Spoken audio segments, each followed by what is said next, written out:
Praise the Lord. கர்த்தருடைய பரிசுத்த நாமம் மகிமைப்படுவதாக.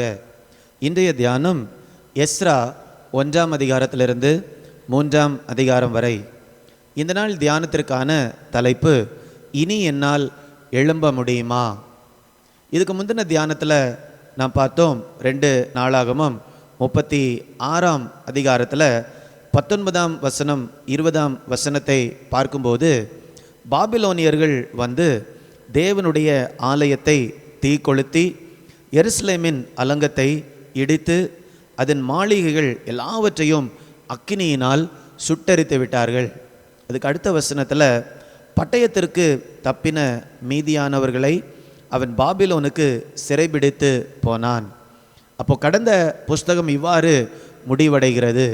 கர்த்தருடைய ஆலயத்தை இடித்து போட்டு எருசலேமில் உள்ள எல்லாவற்றையும் தீக்கொளுத்தி ஜனங்களை பாபிலோனுக்கு சிறைப்பிடித்து கொண்டு போகிறார்கள்.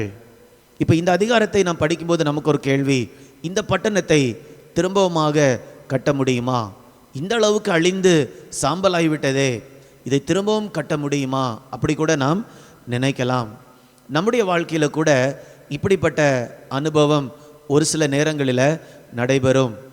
ஏதோ ஒரு சூழ்நிலைகளில் நாம் கர்த்தரை விட்டு பின்வாங்கும்போது ஆவிக்குரிய வாழ்க்கை உடைக்கப்பட்டு ஆண்டவர் நமக்கு கொடுத்த ஆசீர்வாதத்தை எல்லாம் இழந்து ஒரு தோல்வியான நிலையில் இருந்து இனி என்னால் எழும்ப முடியுமா? அப்படி கூட நாம் கேள்விகளை கேட்கலாம். இந்த நாள் உள்ள தியானத்தில் அதற்கு பதிலை நாம் பார்க்க முடியும்.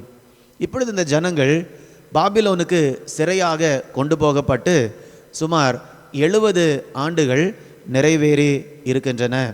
இந்த நேரத்தில் அரசியல் ரீதியாக ஒரு மாற்றம் வருகிறது. பெர்ஷியா ராஜ்யம் பாபிலோனை கைப்பற்றுகிறது. அப்போ பெர்ஷிய ராஜா கோரேஸ், அவருடைய நாட்களில் 1ஆம் வருஷத்தில் கர்த்தர் அவருடைய இருதயத்தை ஏவுகிறார்.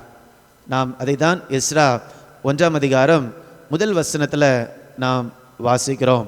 பெர்ஷியாவின் ராஜாவாகிய கோரேசுடைய 1ஆம் வருஷத்தில் கர்த்தர் பெர்ஷியாவின் ராஜாவாகிய கோரேசின் ஆவியை ஏவினதினாலே அவன் என்ன சொல்லுகிறார் என்றால், பரலோகத்தின் தேவனாகிய கர்த்தர் பூமியின் ராஜ்யங்களை எல்லாம் எனக்கு தந்துருளி யூதாவில் உள்ள எருசலேமிலே தமக்கு ஆலயத்தை கட்டும்படி எனக்கு கட்டளையிட்டிருக்கிறார். இப்போ கர்த்தர் கோரேசுடைய இருதயத்தை ஏவி சொன்ன காரியம் என்னவென்றால், எருசலேமில் எனக்கு ஒரு ஆலயத்தை கட்ட வேண்டும். அடுத்த வசனத்தில் கோரேசு ஜனங்களை பார்த்து சொல்லுகிறார், கர்த்தருடைய ஜனங்கள் யார் யாரெல்லாம் பாபிலோனில் இருக்கிறாங்களோ நீங்கள் எல்லாரும் என்ன பண்ணுங்க, திரும்பி போய் கர்த்தருக்காக ஆலயத்தை கட்டுங்கள்.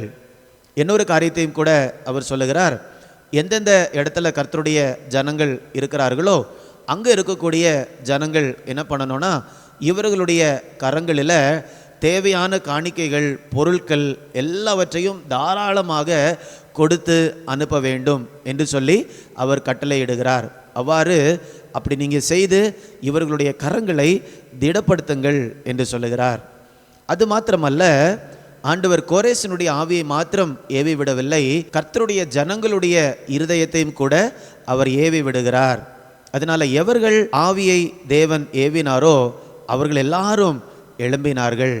இவர்கள் எல்லாரும் செருபாபேலுடைய தலைமையில் எருசலேமுக்கு திரும்பி போகிறார்கள்.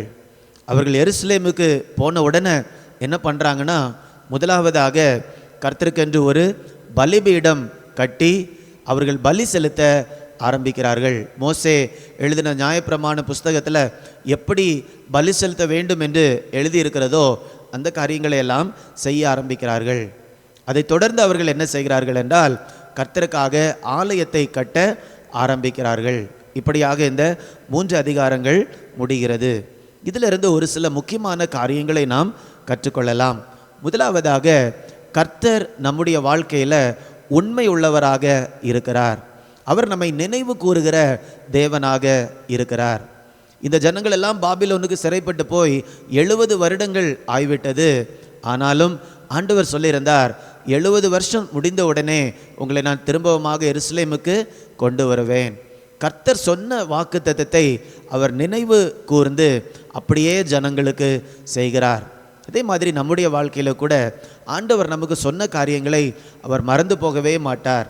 சரியான நேரத்தில் அதை நினைவு கூர்ந்து நம்முடைய வாழ்க்கையில் அந்த காரியங்களை நிறைவேற்றுவார். நாம் செய்ய வேண்டியது அவரை மாத்திரம் நாம் விசுவாசித்து வாழ்ந்தாலே போதும். இரண்டாவதாக, நமக்கு உதவி செய்வதற்கு தேவன் யாரை வேண்டுமென்றாலும் எழுப்பலாம். இந்த இடத்துல இந்த ஜனங்களுக்கு உதவி செய்வதற்கு யாருமே இல்லை. இப்பொழுது இவர்களுக்கு ஒரு ராஜா இல்லை. இந்த நேரத்தில் ஆண்டவர் கோரேஸ் என்று சொல்லக்கூடிய மனிதனை ராஜாவாக்கி கோரேசுடைய இருதயத்தை அவர் ஏவுகிறார். கர்த்தருடைய வார்த்தை சொல்லுகிறது, ஆண்டவர் தான் கோரேசை ராஜாவாக இந்த இடத்துல ஏற்படுத்தினது. ஏசாயா தீர்க்கதரிசன புஸ்தகம் 45ஆம் அதிகாரம் 4ஆம் வசனத்தினுடைய பின்பகுதியில் கோரேசுக்கு கர்த்தருடைய செய்தி வருகிறது. நான் என் தாசனாகிய யாக்கோபி நிமித்தமும் நான் தெரிந்து கொண்ட இஸ்ரவேலின் நிமித்தமும் நான் உன்னை பெயர் சொல்லி அழைத்து நீ என்னை அறியாதிருந்தும் உனக்கு நாமம் தரித்தேன். இப்போ கோரேசை பார்த்து ஆண்டவர் சொல்லுகிறார், உன்னை நான் எதற்காக தெரிந்து கொள்ளுகிறேன் என்றால் இஸ்ரவேலின் நிமித்தமாக நான் உன்னை தெரிந்து கொள்ளுகிறேன். இப்போ ஒருவேளை நமக்கு ஒரு சில சூழ்நிலைகளில் உதவி செய்வதற்கு யாருமே இல்லாமல் இருப்பதை போல இருக்கலாம். ஆனால் நமக்கே தெரியாத நபர்களை கர்த்தர் நமக்காக ஏற்படுத்தி நமக்கு உதவி செய்து கர்த்தர் நமக்கு கொடுத்த வாக்குத்தத்தங்களை அவர் நிறைவேற்றுகிறார். மூன்றாவதாக, கர்த்தருடைய சித்தத்தை செய்வதற்கு நம்முடைய இருதயத்தையும் கூட அவர் ஏவி விடுகிறார். இந்த இடத்துல கர்த்தருடைய ஜனங்களுடைய இருதயத்தை அவர் ஏவி விட்டு கர்த்தருடைய ஆலயத்தை கட்ட சொன்ன தேவன், ஒருவேளை நம்முடைய வாழ்க்கையில் கூட கர்த்தர் நம்மை செய்ய சொன்ன காரியங்களை செய்வதற்கு உற்சாகம் இல்லாமல் காணப்படலாம், விருப்பம் இல்லாமல் நாம் காணப்படலாம். ஆனால் நம்முடைய இருதயத்தையும் கூட கர்த்தர் ஏவி விட்டு அவருடைய விருப்பங்களை நம்முடைய இருதயத்தில் கொடுத்து அவருடைய சித்தத்தை செய்வதற்கு ஆண்டவரே நமக்கு உதவி செய்கிறார். அப்படி அவர் உதவி செய்கிறதுனால தான் நம்மளால் கர்த்தருடைய சித்தத்தை செய்ய முடிகிறது. நம்முடைய இருதயத்தில் அவர் அவருடைய விருப்பத்தை கொடுக்கவில்லை என்றால், நம்முடைய இருதயத்தை அவர் ஏவி விடவில்லை என்றால் நம்மால் கர்த்தருடைய சித்தத்தை ஒரு நாளும் நிறைவேற்ற முடியாது. இப்போ இந்த இடத்துல ஆண்டவருடைய ஜனங்களுக்கு 70 வருடங்கள் கழித்து ஆண்டவர் புதிய ஆரம்பத்தை கொடுத்திருக்கிறார்.